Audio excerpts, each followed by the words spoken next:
About to read The Sword in the Neck. The Sword in the Neck by Yanis Iqbal, which we were reading last week. You're gonna take your theory and you're gonna like it. We're on to chapter 2 here, Palestine and the Global Intellectual Conjuncture, Marxism and Post-Colonialism.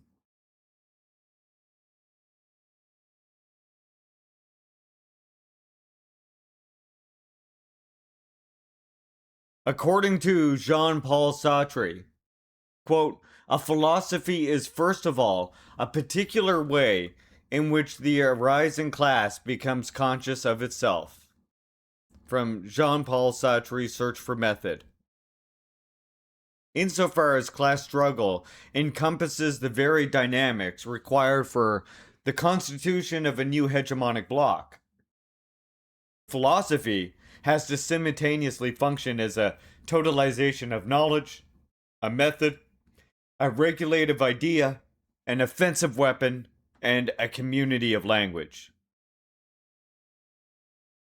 Given that philosophy arises from the historical destruction of social formations whose developmental potential has been exhausted, its establishment as a general cultural milieu of specific class is rare. Whoa, I got to say milieu. Among these periods of philosophical creation is included Marxism, which forms the humus of every particular thought and the horizon of all culture. As long as capitalism exists, there is no going beyond historically given philosophies, so long as man has not gone beyond the historical moment which they express. Extending this line of argument, Sartre remarks, quote, I have often remarked on the fact that an anti-Marxist argument is only the apparent rejuvenation of a pre-Marxist idea. A so-called going beyond Marxism will be at worst only a return to pre-Marxism. At best, only the rediscovery of a thought already contained in the philosophy, which one believes he has gone beyond. This doesn't mean that Marxism is a dogmatic doctrine that needs to be obediently followed. On the contrary, Sartre wants to emphasize that as long as we remain trapped within the capitalist epoch, we cannot ignore the Marxist method. The insights gleaned from Marxism have to be critically debated and deepened through an open-ended process of creative development that is cognizant of changing realities. It is the contention of this book that post-colonial philosophy's anti-Marxist hostility with regards to the Palestinian question constitutes a blinkered approach that forces it to regress to pre-Marxist ideas. The self-assured strength of post-colonialism, quote, merely reproduces the certitudes of the class which supports it. Namely, a post-Fordist bourgeois alliance that prefers the powerless transgressions of abstract internationalism over the concrete politics of national liberation.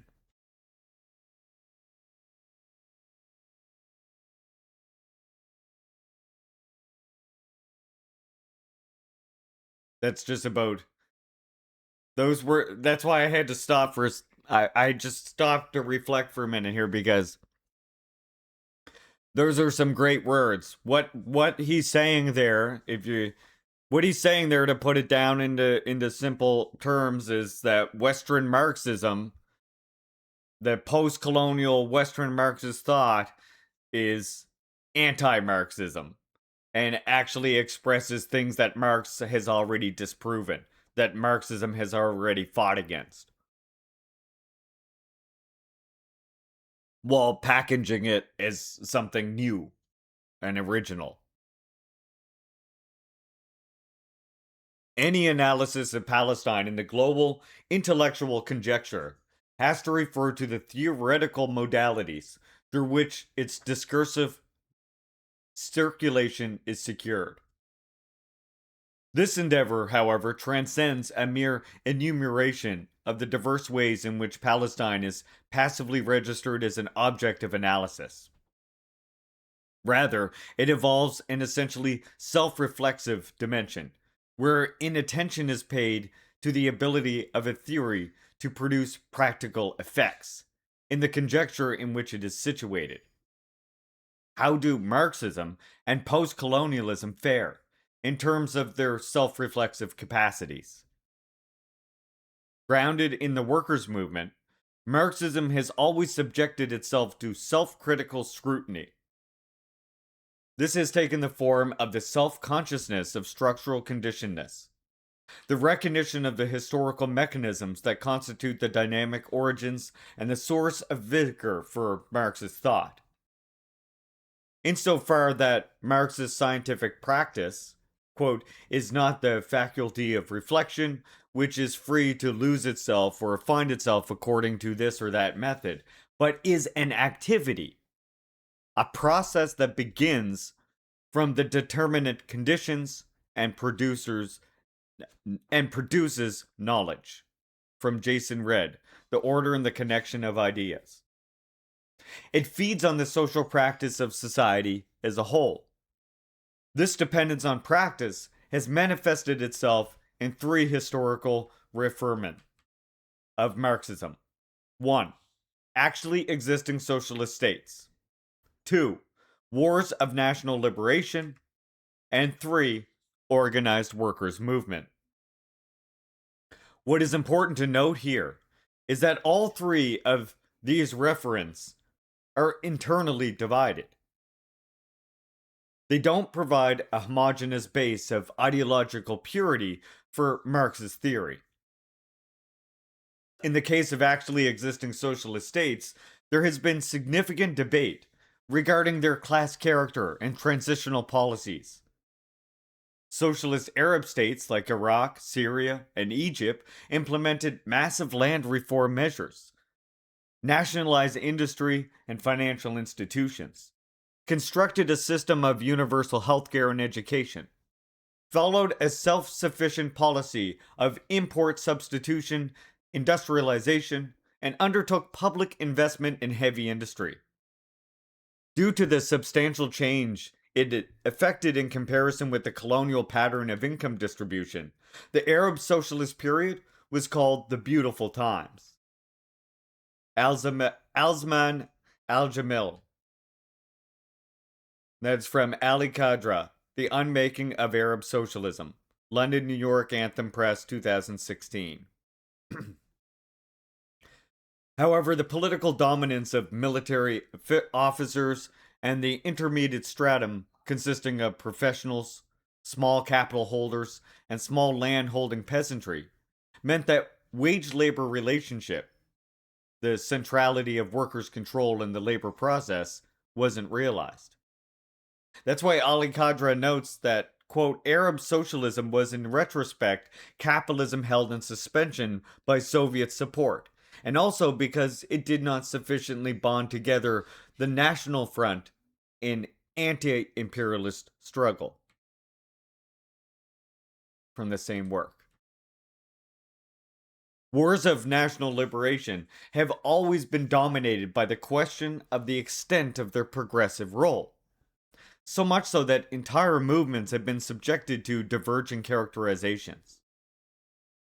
On the 27th of May, 1948, the Soviet ambassador, Andrei Gromyko,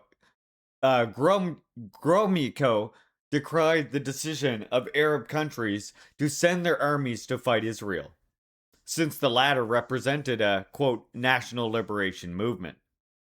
Ahmed Sadi, Communism and Zionism in Palestine, Israel. A Troubled Legacy, Holy Land Studies 9, number 12 from 2010.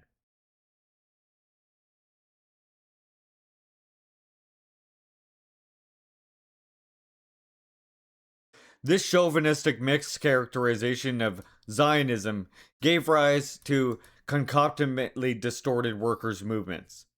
Consider, for instance, Yeshivism, an ideology that asserts that Jewish workers in Palestine are not colonizers, but builders of a socialist Jewish society in Palestine.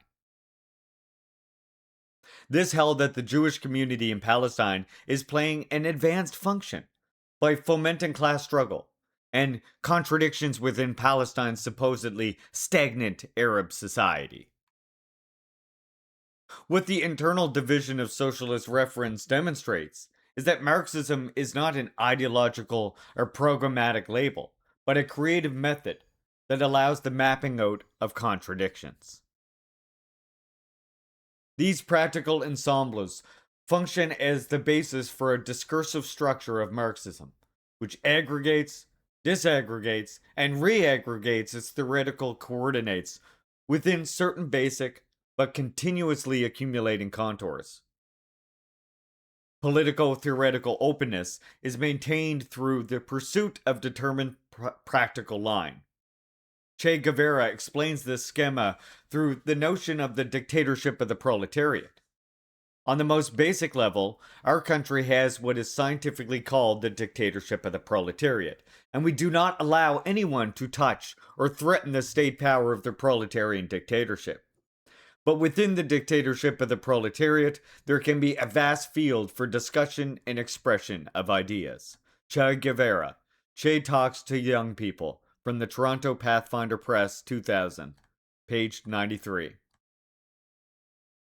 Post-colonialism is diametrically opposed to the Marxist instance on genealogical politics of historical self-consciousness.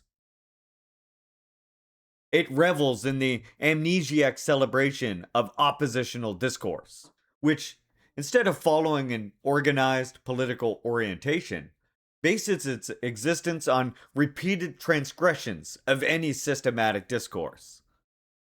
Radical anti-essentialism, the abandonment of any specific theoretical intervention in favor of a celebration of chaotic plurality, is elevated into the only legitimate form of criticism.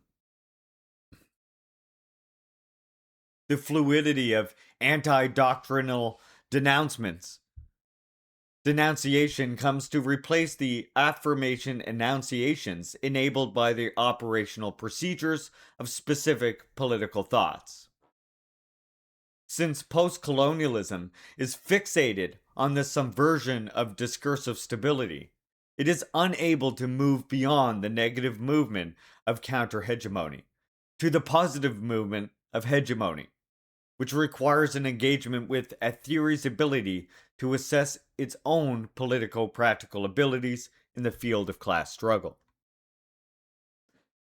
Countering the inherent ideological forgetfulness of post-colonial theory, Christina Patterson argues that its emergence, quote, could be viewed as marking the moment in which the Third World moved from the affiliation with the Second World, Soviet Union, to the first, the Euro-Atlantic core capitalist countries. From Christina Peterson, The Second World War, or The Second World, Cold War Ideology and the Development of Post-Colonial Criticism, unpublished manuscript. This shift in affiliation is intertwined with the decline of the socialist sphere and the crisis of the peripheral, autocentric developmentalism.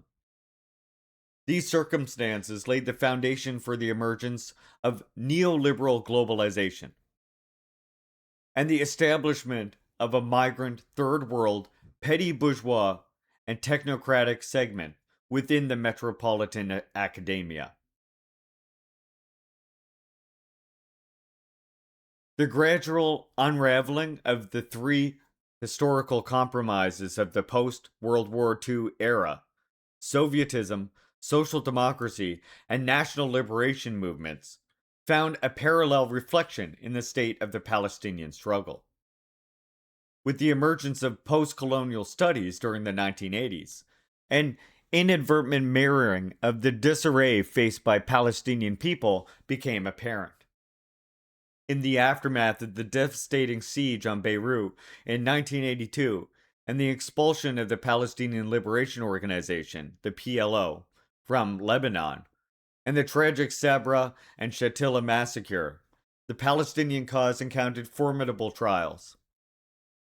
The American empire employed its imperial machinery to relegate, delegitimize, and vilify the PLO. This encompassed designating the PLO as a terrorist organization, the closure of its UN offices, the rejection of negotiations with PLO representatives by the US government, and even forcing the US ambassador to the UN to step down due to interactions with a PLO representative.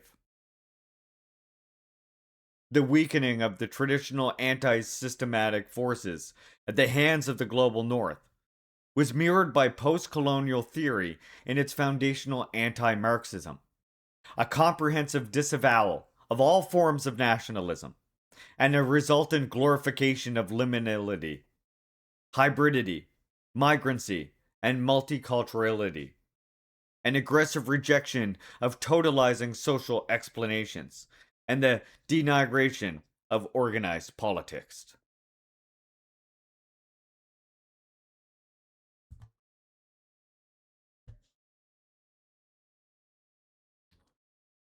The next part, the anti-politics of exilic subjectivity.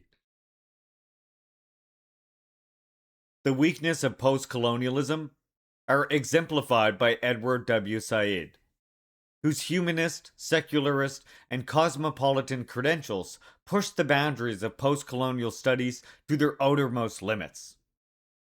Said practices a form of detached critique wherein an independent and oppositional subjectivity has to gather resources from a variety of sites without normative obligations to any one system. This represents the occupation of the exilic position. The shaky grounds of disrupted identity alert the detached critic to the instability of history and time, reminding them that reality is constituted by a cacophony of forces that can't be channeled into a single theoretical tunnel. Consequently, hostility towards an unjust status quo manifests as generalized disinterest in theory, grand theory, disciplinary knowledge, etc. These conceptual narratives are dubbed as ideological tools, aimed at offering an overweening explanatory work for history and identifying the subjects capable of challenging the existing oppressions.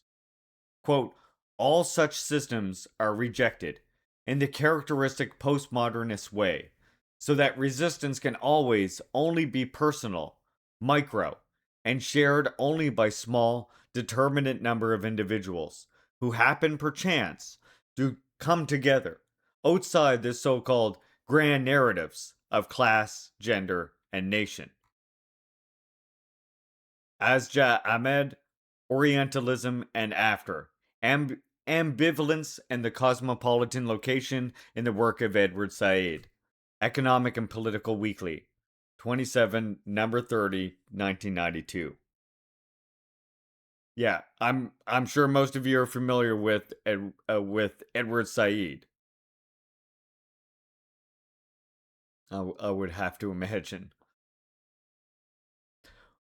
When applied to the study of imperialism, the exilic disposition means that one has access to both sides of the imperialist divide, which allows the critic to move beyond their empirical structures and see the West and non-West as globally connected entities.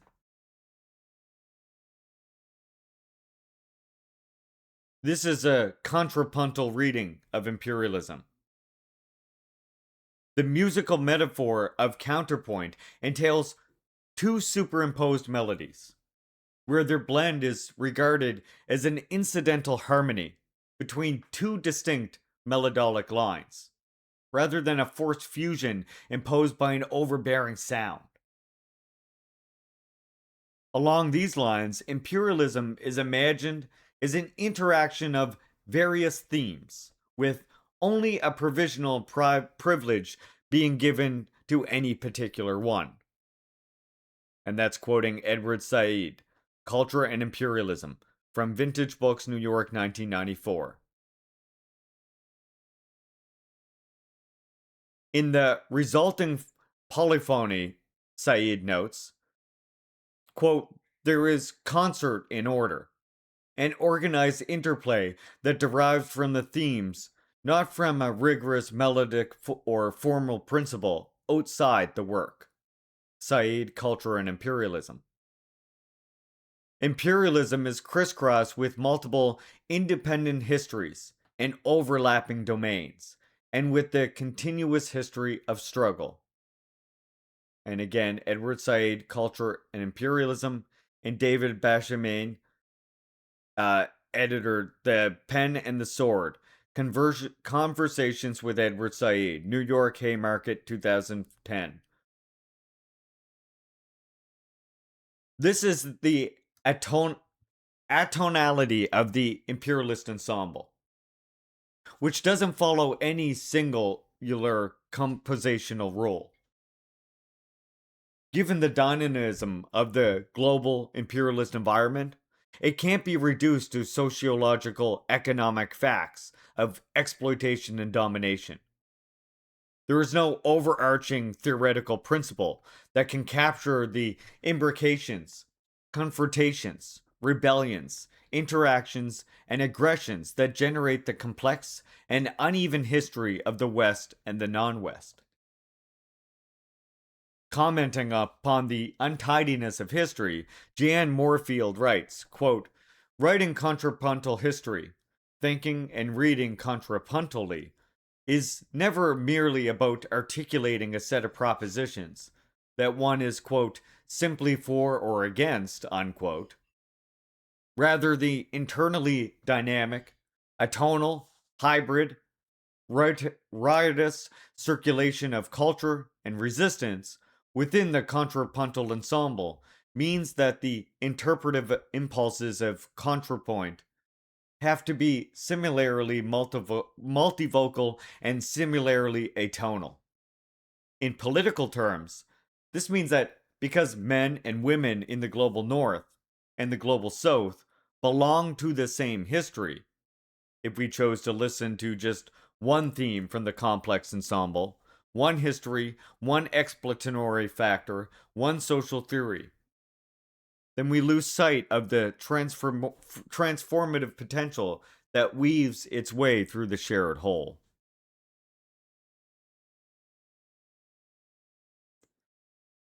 That's from Moorfield, Unsettling World.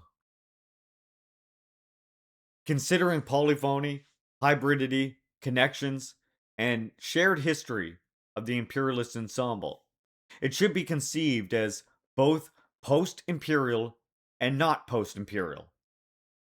It is also an infinitely richer world containing infinitely more naughty forms of domination, injustice, resistance, and shared experience than Enlightenment cosmopolitanism can envision or describe. The relationship between the West and the non-West is one of suspended animation, characterized not by the simple imposition of one view upon the other, but by the fissured history of continuous contestations and shared lineages. The problem, Said remarks, quote, is to keep in mind two ideas that are in many ways antithetical: the fact of the imperial divide, on the one hand, and the notion of shared experiences, on the other, without diminishing the force of either. Edward Said, Always on Top, London Review of Books. Reflections upon the atonality of imperialism should move beyond the merely economic aspects of the relation to scrutinize the complex ideological formations, where the colonizer and the colonized can be seen in their unpredictable and multi-layered process of mutual constitution.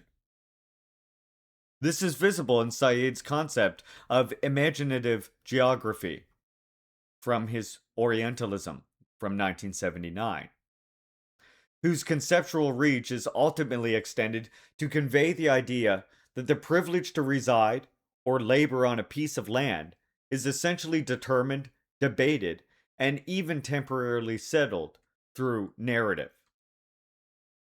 Said, Culture and Imperialism. The legal ownership of land typically falls into the hands of individuals who can demonstrate a connection through the inheritance or prior occupation.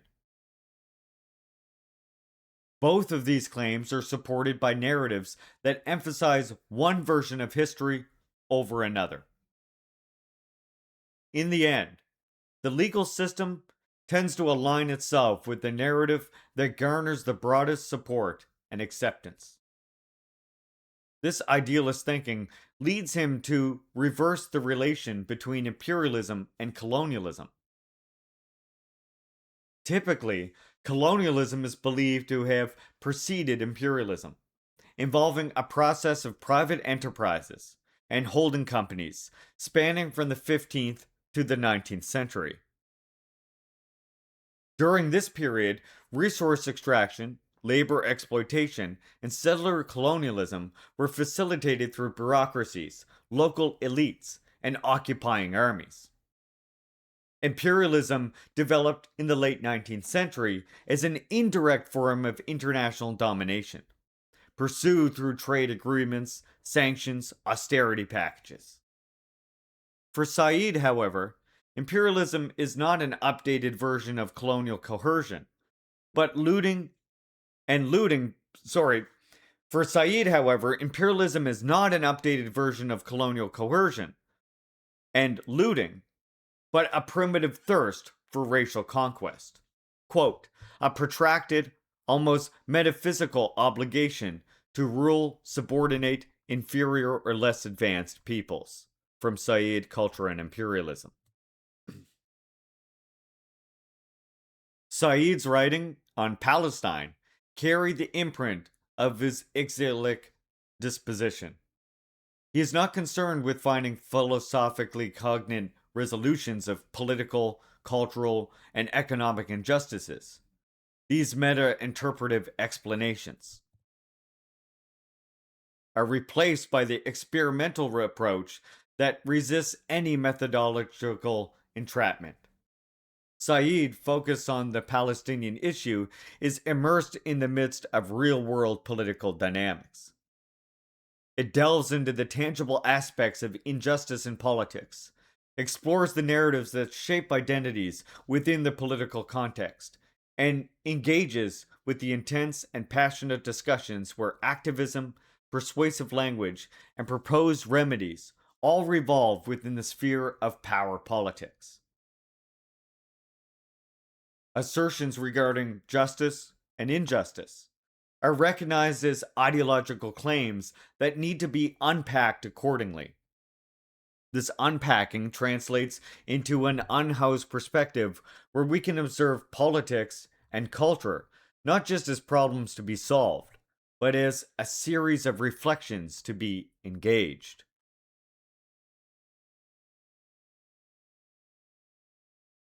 The unsettled state of exile doesn't restrict itself to pointing out the tensions, dispossessions, and separations that weigh the present. It is also attentive to the instances in history where peaceful coexistence has occurred. Over the ages, Palestine has been home to various inhabitants, including the Canaanites, Moabites, Jesuits, Philistines in ancient times, as well as the Romans, the Ottomans, the Byzantines, and Crusaders in more recent history. The multicultural, multi-ethnic, and multinational character of Palestine belies any notion of purity or homogeneity. The position of exilic disruption promotes the compassionate sense of historical connection, wherein the co-constituting connections of Israel and Palestine impart a similar fluidity to the peace process. insofar as imperialism produces a complexly intertwined maelstrom of polyphonous identities. A just peace has to reflect that dynamic atmosphere. The development of Palestinian and Israeli identities has been intertwined as a result of a myriad of historical events. These include the colonial policies during the Mandate period, the large scale migration of Holocaust survivors from Europe to Palestine, the Palestinian exodus of 1948, the 1967 war, the eruption of intifadas, the emergence of Hamas, the formation of Palestinian Authority, the continuing land confiscations, and the geographical changes and displacement driven by settler colonialism. The historical suffering experienced by dispossessed Palestinians is deeply connected with the historical trauma of Jewish Holocaust survivors. These material interfaces prepare the ground for a composite identity, which is characterized by overlaps and open-endedness. This complete identity is a long-term process based on epistemic insoluteness, the willingness to acknowledge identities as incomplete stories without any definitively delineated closure. The existence of the other has to be treated as a secular fact without any essentialist or theological trappings. Contrapuntal connections between Jews and Palestinians gesture towards a secular solution. The establishment of a unitary state that guarantees the right of return for both Jews and Palestinians in an architecture of common secular rights. This fluid project requires the, quote, crucial role of education, the upending the constitutively bellicose and Orientalist class of civilizations ideology. Again, from Edward Said, A Method for Thinking About a Just Peace. In Pierre Allen and Alex Keller, What is a Just Peace? From Oxford University Press, 2006.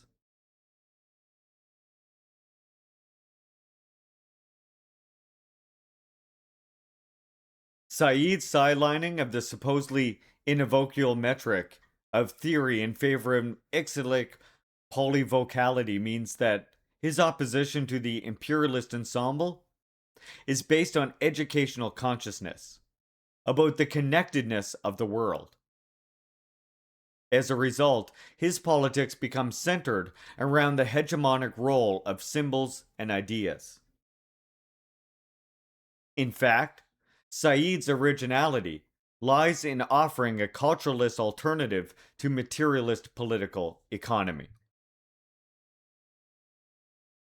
By regarding imperialism as the philosophy of colonial practice, he accords a central role to the battle over images and ideas, which is impossible for challenging the classificatory grids preached by imperialist will. The lack of sufficient attention to the economic and geopolitical aspects of anti imperialist struggles renders Said's vision strategically deficient. Consider, for instance, his celebration of the Bandung Conference. Quote, by the time of the Bandung Conference in 1955, the entire Orient had gained its political independence from the Western empires and confronted a new configuration of imperial powers, the United States and the Soviet Union. Unable to recognize its Orient in the new Third World, Orientalism now faced a challenging and politically armed Orient. Unquote.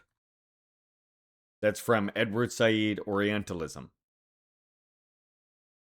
The language of the uniform Orient masks the actual dynamics of Third World resurgence, which was underpinned by the revolutionary echoes of the Soviet Union. Azaj Ahmed elaborates, quote, one may also legitimately ask, What is it, according to Said, that had rendered the Third World so armed and challenging? Most of Orientalism was written during 1975-76. Said tells us in his acknowledgments.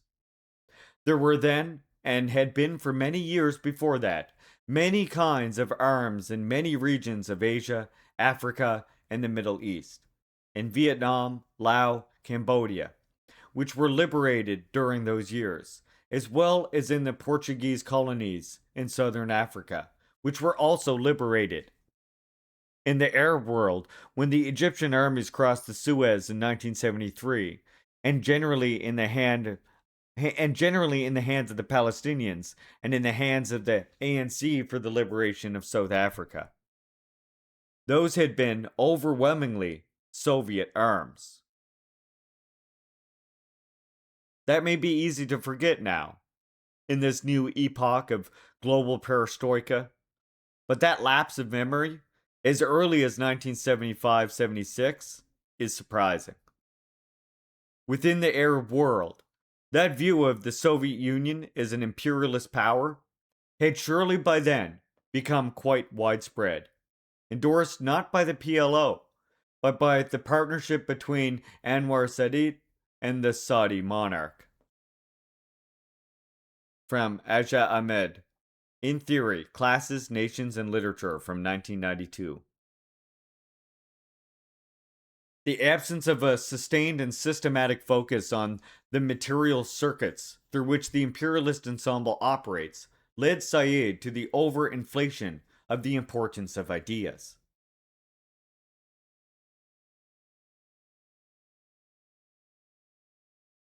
His book, The Question of Palestine, for instance, was unique due to the blurring distinction between imperialism and a political philosophy of territorial expansion and colonialism as its actual practice. According to Said, acquiring and maintaining control over the imperium involves managing a territory, which encompasses a range of activities. These activities include constituting a geographical region, accumulating its population, exerting authority over its thoughts, individuals, and its terrain, adapting people, land, and ideas to the goals of hegemonic imperial design. All this as a result of being able to treat reality appropriatively. Thus, Said remarks, the distinction between the idea that one feels to be one's own and a piece of land that one claims by right to be one's own, despite the presence of the land of its working native inhabitants, is really non existent. At least in the world of the 19th century culture, out of which imperialism developed. This is from Edward Said, The Question of Palestine. This is what leads Timothy Brennan to write the book. This is what leads Timothy Brennan to write that the book's pedagogical gathering of data about Israel's prehistory, the genesis of Zionism as an ideology, British and later American imperial patronage, Jewish terrorist organizations, and Palestinian claims to the land, was overshadowed by its theoretical novelty about the significance of narratives. More than anything, the book was saying that ideas, images, and stories do not reflect reality in a secondary way, but are its very ligaments. He repeated the claim often in different ways. The massive architectural, demographic, and the political metamorphosis of Palestine by Israel took place first as a projection. Middle East reality followed upon and was brought to realization by images. The implicit injunction was, and therefore we need our own. Timothy Brennan, Places of Mind. A Life of Edward Said. This counter-narrative was Palestinian. This counter-narrative was Palestinianism, which contrasted the inclusiveness and fluidity of a loosely formed Palestinian identity to the rigid nationalism of the Zionist regime. Resistance had to be undertaken by flexible mobile political forces who relied more on initiatives, creativity, and surprise than they did onto holding fixed positions. The symbolic value of Palestine as a condensation of global movements against hierarchies, inequalities, and oppressions became the central dimension to liberation struggle. In the words of Said, quote, "No one who has given his energies to being a partisan has ever doubted that Palestine has loosed a great number of other issues as well.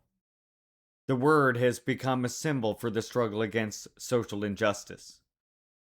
There is an awareness in the non-white world that the tendency of modern politics to rule over the masses of people is transferable, silent, and politically neutral populations has a specific illustration in what has happened to the Palestinians, and what in different ways is happening to the citizens of newly independent, formerly colonial territories, ruled over by anti-democratic army regimes. The idea of resistance gets content and muscle from Palestine. More usefully, resistance gets details and a positively new approach to the microphysics of oppression from Palestine. We think of Palestine as having the function of both a place to be returned to and an entirely new place, a vision partially of a restored past and of a novel future, perhaps even a historical disaster, transformed into hope for a different future. We will understand the words meaning better. From Edward Said, The End of the Peace Process, New York Vintage Books 2000.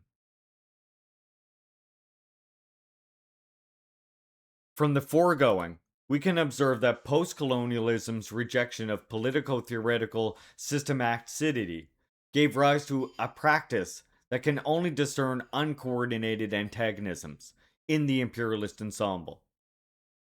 By focusing on the co-development of the West and the non-West in the contradictory framework of becoming, the contrapuntal reading is supposed to correct the unequivocal conceptual apparatus that sees the world in terms of structurally static entities.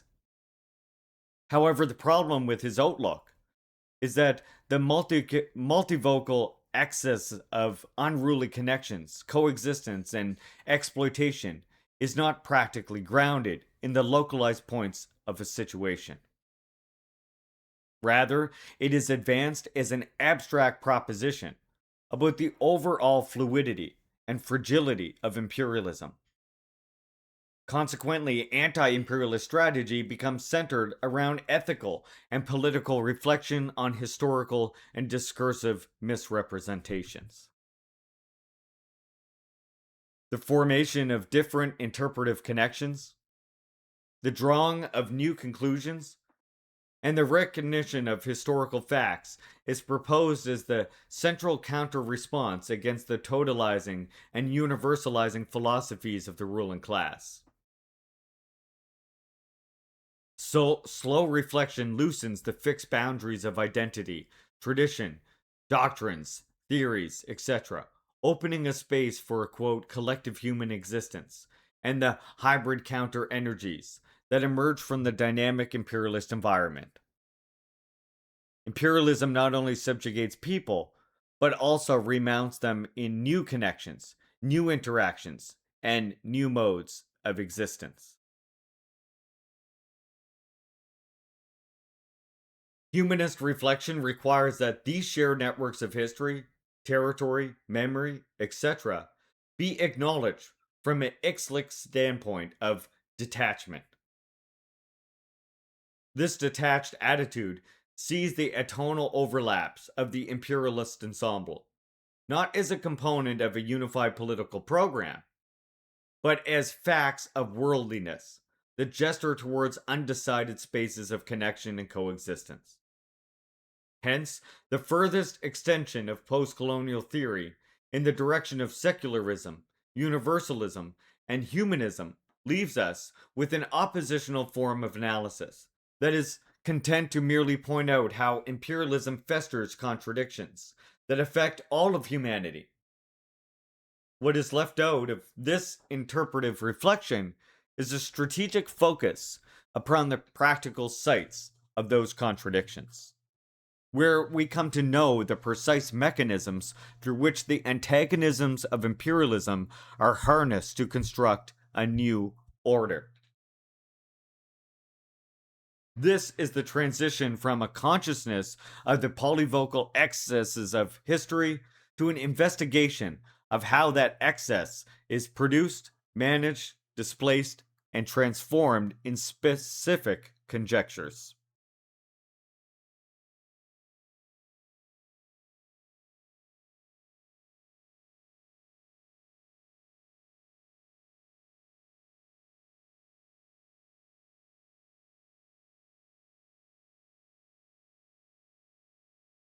Okay, Mana, we'll see you in a bit. I thought that was a really good section. Perhaps that's a section that people you might want to revisit like multiple times because again, like that was actually a really good critique of Edward Said, and that's not to like discount or discredit or like it's not to like how do I put it? It's not to completely say like Edward Said was wrong and bad or something like this, right? Don't think in those cartoonish terms. But that was a very useful and informative critique of like Edward Said's work. So that I think that segment is actually quite vital, especially for what's going to be coming up in the next chapter, which is the critiques of Slavoj Zizek. All right, the next section here, Marxist dialectic. Here, it will be useful to refer to the work of Lebanese Marxist Mehdi Emel, who goes beyond post-colonialism in grounding the contradictions of imperialism in the structuring dynamics of colonial relation. He too begins with the global interlinkings constructed by imperialism. Quote, by trying the becoming of colonized countries, by tying the becoming of colonized countries to movements of Western capitalism's own historical evolution, writes AML, Western capitalism simultaneously linked its own becoming to the movement of these colonized countries' historical evolution. Mehdi Emel, Era Marxism and National Liberation, Select Writings of Mehdi Emel. Western capitalism became intertwined with the histories of its colonies when it connected their histories to its own. This inherent structural connection between the two paths of development transformed human history into a unified movement that is difficult to separate or break down into distinct parts. During the 19th century, until the outset of the 20th century, imperialist unification was one-sided, as it was a metropolitan capitalism that was acting upon the rest of the world in quest for profit maximalization. Quote, the rest of the world was nothing more than a field on which history acted, not where history was made. These are anything that I'm going to be quoting. This section is basically Mehdi Emel. Okay, keep that in mind. The expansion, which is Lebanese Marxist, that is a very good read from what we have seen so far. The expansion of capitalism in the North was driven by its internal laws of motion, with the impact of colonized countries being registered only passively as a contributing factor in the exploitation chain. With the outbreak of the wars of national liberation, the colonized peoples entered the arena of history as subjects of political struggle, rather than objects of economic exploitation. Metropolitan capitalism could no longer implement its developmental trajectory upon the global south in a unidirectional manner. Quote, it thus simultaneously became possible to consider the two trajectories of becoming within a contradictory or dialectical unity, bound in a relationship of mutual transformation within the movement of a single struggle. Amel. Even as Amel notes that imperialism creates connections and possibilities, he emphasizes an element of impossibility that inheres within those connections. Quote, it became impossible to define the structure of the colonized country's specific trajectories of becoming except within the colonial relation. What was possible before this relation became impossible after. Amel. Vital. That part right there is so vital. This is the thing that I'm saying all the time, and like,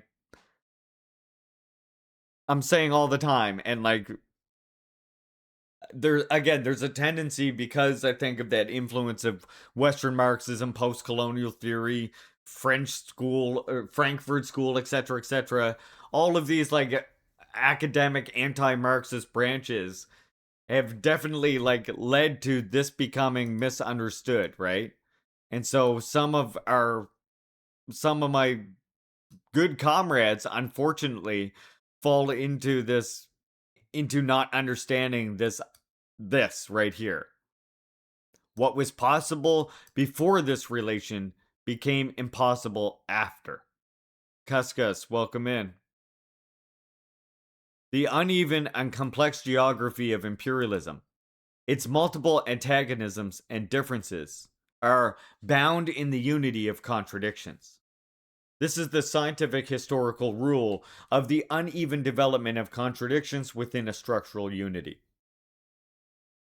Post-colonialism is only able to focus on the dimension of unevenness to the neglect of structural unity, within which such differentiation and contradiction is produced.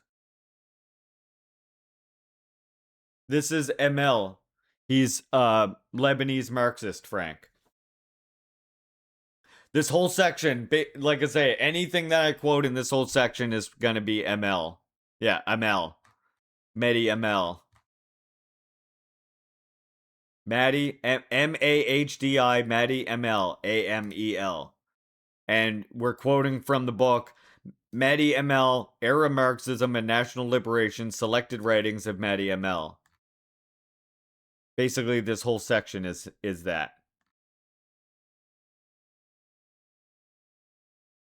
Only the Marxist dialectic has the capacity to unveil the configuration of the colonial relationship.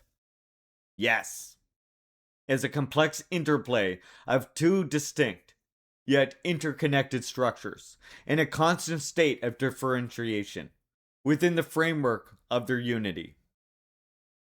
Each structure undergoes this process of differentiation as it relates to the other, and this dynamic operates within both structures as they continue to evolve.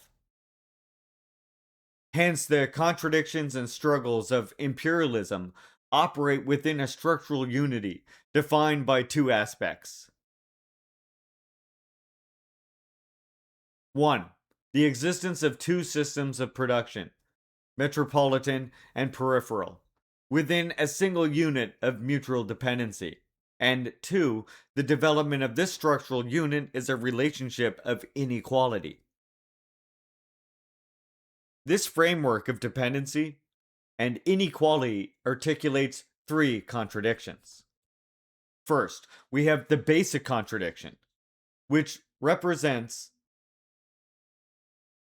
We have the basic contradiction within each particular structure, both the metropolitan and the peripheral. It represents the inherent tensions, conflicts, and contradictions that exist within these individual social formations. For example, within capitalism, there are contradictions between capital and labor, economic inequality, and class struggle. In peripheral capitalist formations, There are contradictions related to dispossession, a large reserve army of labor, etc. Second, we have the complication of the basic contradiction by the establishment of a dominant structure, namely metropolitan capitalism. Third, we have the primary contradiction in each structure that reflects the historical unity of the contradictions that traverse the colonial relation. Through the analysis of these complex contradictions, we reach a form of structural unity that is dependent on differentiation between the core and the peripheral components of that imperialist unity. Quote, there is no separation between these structures, even if there is, or more precisely because there is, differentiation between them. The colonial social formation is in unison with and belongs to the capitalist system and production, insofar as it differs from that system in both its structure and evolution. Unquote.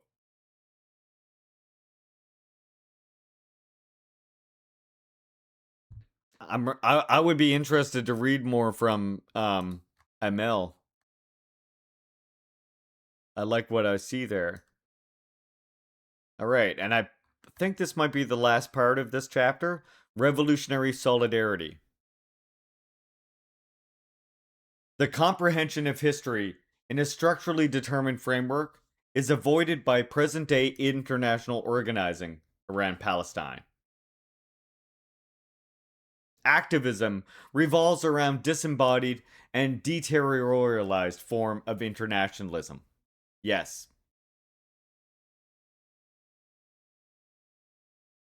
this is really good. Activism revolves around the disembodied and deterritorialized form of internationalism, based on the consciousness of individual actor. Yep. Tribal activism, visible in the propping up of first world nationals as global citizens, civil missions, and humanitarian witnesses, leads to a pre political form of resistance that ignores the collective foundations of the Israeli settler colonial state. From Linda Tabar, The Third World Internationalism to the Internationals, The Transformation of Solidarity with Palestine. While witnessing or supporting Palestinians at Israeli checkpoints, or during their land cultivation in the face of settler threats holds moral significance. These actions alone do not contribute to the collective effort aimed at dismantling systems of power. Moreover, they inadvertently perpetuate the unequal value placed on first world nationals within the cultural framework that emphasizes individual sacrifice and prioritizes humanitarian governance over challenging racialized hierarchies. As Linda Tabar remarks, quote, the concept of internationals generalizes and universalizes the experience of European and North American, relatively privileged, mobile, often white, and male subjects, occluding hierarchies, power relations, and other material realities of the majority of the people around the world who cannot cross borders, like native Palestinians, who are imprisoned in smaller and smaller parts of their own land. Again from Linda Tabar. The disembodied and deterritorialized acts of resistance that mirror the post-colonial conceptual schema of unsystematic and pluralized counter-hegemony stands in contrast to the anti-colonial and anti-imperialist struggles broadly rooted in Marxist revolutionary solidarity. The Palestinian Liberation Organization, PLO, for example, saw their struggle as intricately linked to the global battle for freedom and human dignity, fought by oppressed communities everywhere. Palestinian guerrilla factions didn't just train their fellow Palestinians, but extended their expertise to a wide array of groups. This included the Black Panthers, Eritreans, Yemenis, Gulf Arabs, Kurds, and other individuals fighting for their freedom, who came to their camps seeking guidance. Liberation movements and activists from different parts of the world, such as Oman, South Africa, and Bangladesh, either aligned themselves with the PLO in Lebanon or received military education and material aid from them. Leftist artists and groups from third world countries collaborated with the PLO film unit, contributing to the production of militant cinema and documentation of liberation struggles. This form of solidarity constituted a unique approach that centered on advancing these movements through revolutionary actions, encompassing armed struggle, resource sharing, knowledge dissemination, and active engagement in local resistance. These efforts significantly heightened political consciousness regarding the interconnected nature of their battles against colonialism and the capitalist imperialist systems of oppression. Marxist anti-colonialism highlights the complex layers of contradictions involved in the Palestinian question. Israeli Zionism poses a national patriotic danger to the Arab peoples, opposing them vertically. Western imperialism segments the Arabs horizontally along class lines. That's why the issue of national sovereignty, cohesiveness, and socioeconomic stability is expressed through the classes that can act as conduits for their realization, and those that act as obstacles in that task. In the words of Frazi Trablusi, quote, "True Zionist colonization antagonized virtually all classes of the surrounding countries and the Palestinian people as a people. Nevertheless, the reactions of each and every class to this national threat were ultimately determined by its position in society. There is no national struggle which is equally in the interests of all classes of a nation. The way in which this struggle is conceived, waged, and finally resolved is governed by the nature of its class leadership. Inasmuch as the people of Palestine were under the leadership of the same class that led the national Arab struggle, they could not escape the logic of the situation.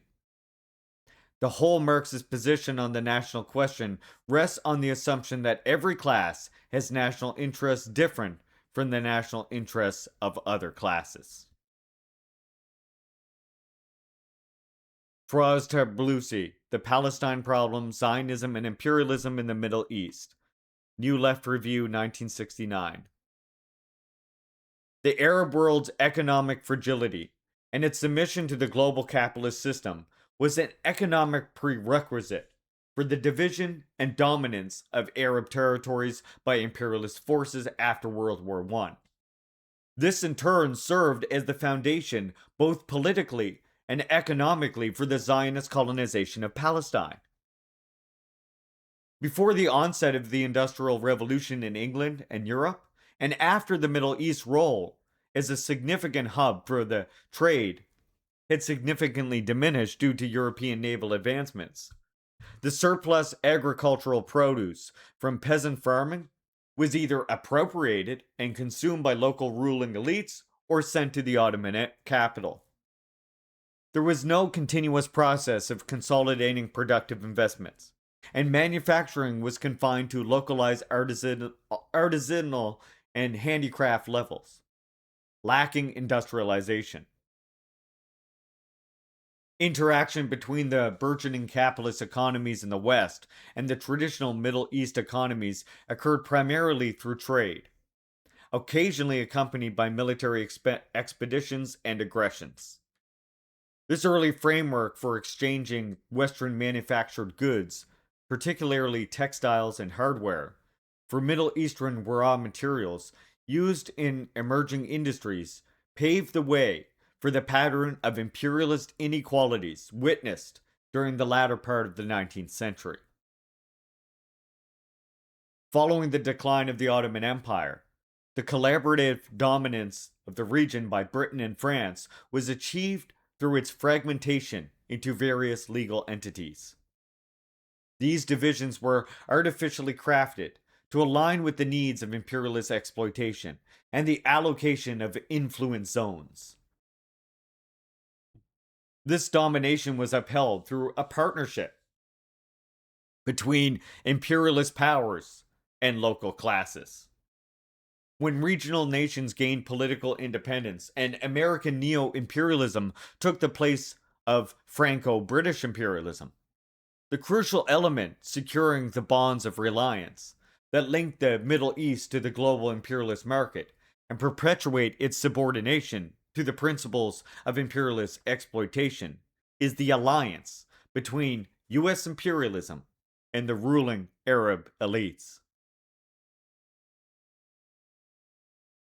For Israel, the defeat of the Arabs in 1948 had to be succeeded by the recognition of its colonial possessions by the international powers and the enforced docility of Arab states with regard to this arrangement. The latter part of the strategy was ensured by the former, since the subordination of Arab regimes to the West created a fragile, underdeveloped Arab region, unable to question the plundering enacted by Zionist settler colonialism. Quote, the Zionist status quo become inseparable from the imperialist status quo in the Middle East. When commenting on the economic ability of Arab states to resist Israel, Joe Stork writes, quote, the limited application of economic warfare by the Arab regimes during and after 1948 must be related to the class character of those regimes, the limited economic resources at their disposal, and even more limited control over those resources. In almost every instance, the regimes were composed of and represented the interests of the landed oligarchies and bourgeoisie who had come to power under British colonial tutelage. That's from Joe Stork, Economic Dimensions of Arab Resistance to Zionism, Political Interpretation, in Ewa Kali, Zionism, Imperialism, and Racism, from 1979.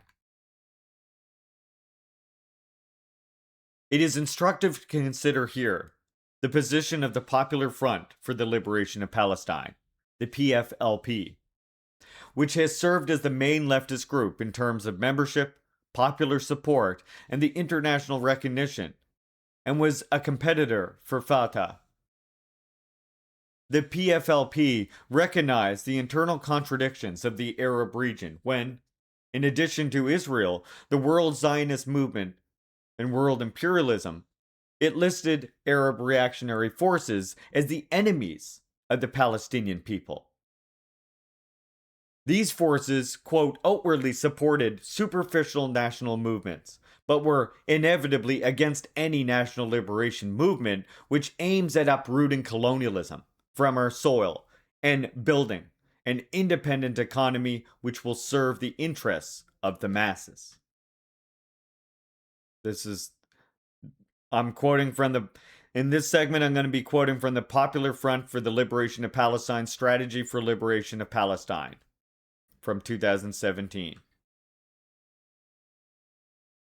An effective Palestinian movement had to consider the turbulences of intra-Arab political economy, foregrounding, quote, the interconnection between the Palestinian question and the Arab question. This interconnection took the historically specific form of the Arab Hanoi motto, an Arab revolutionary base from which to mount attacks against Israel, in accordance with Vietnamese, Cuban, and Chinese experiences.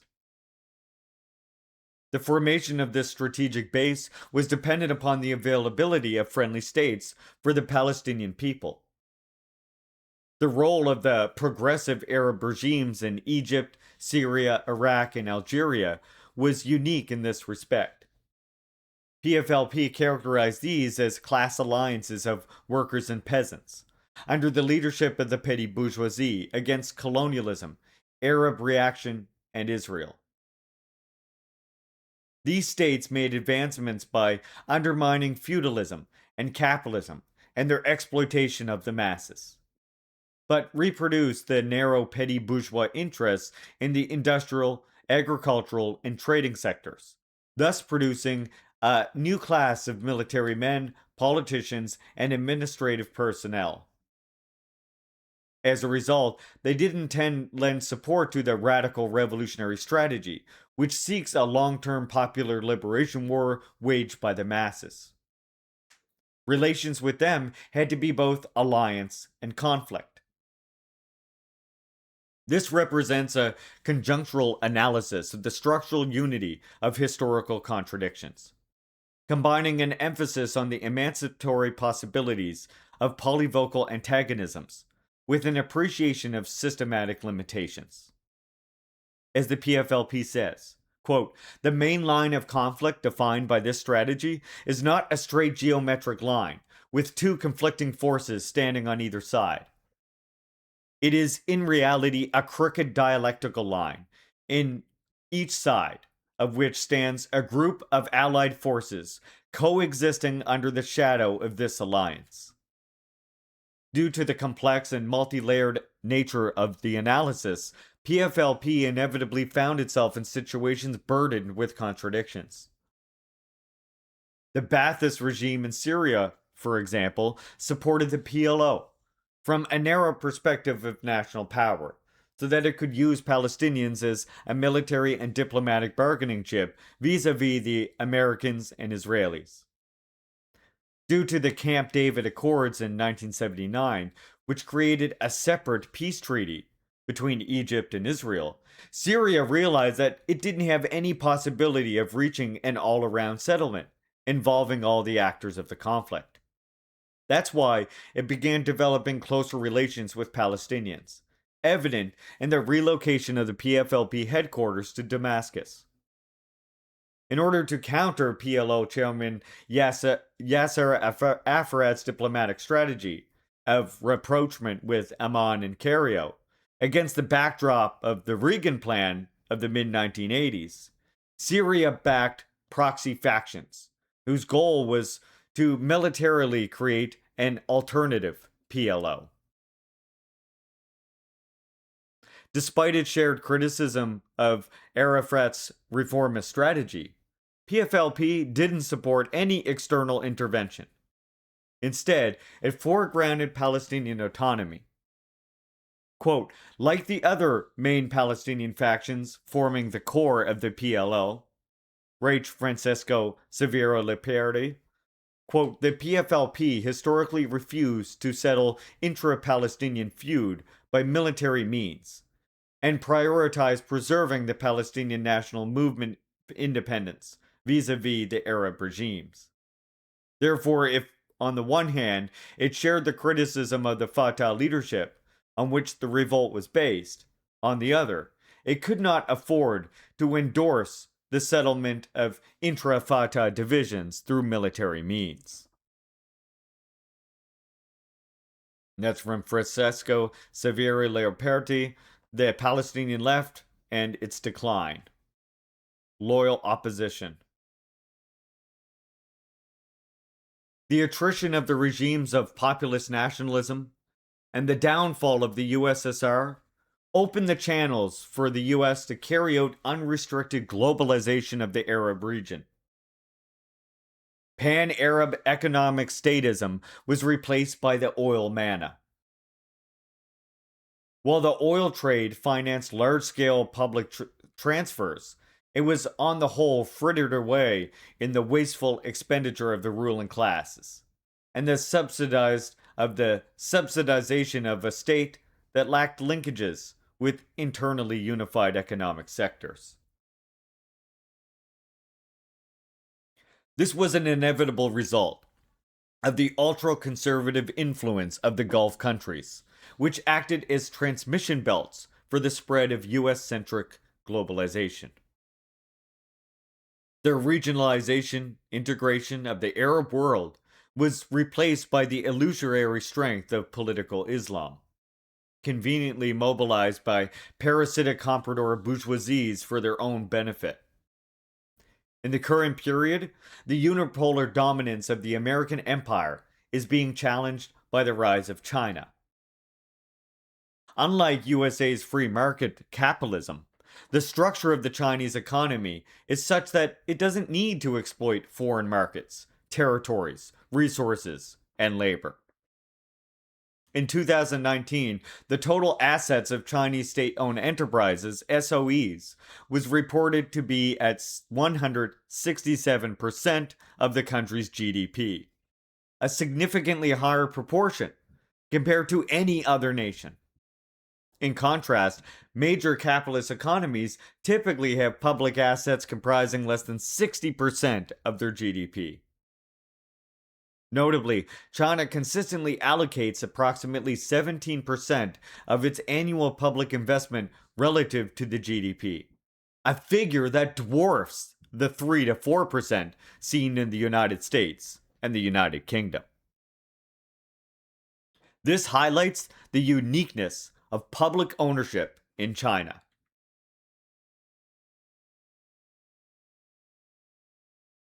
And there we quoted from Carlos Martinez, who I highly recommend you follow in all the spaces. We sometimes see him on Friends of Socialist China, and also Michael Roberts.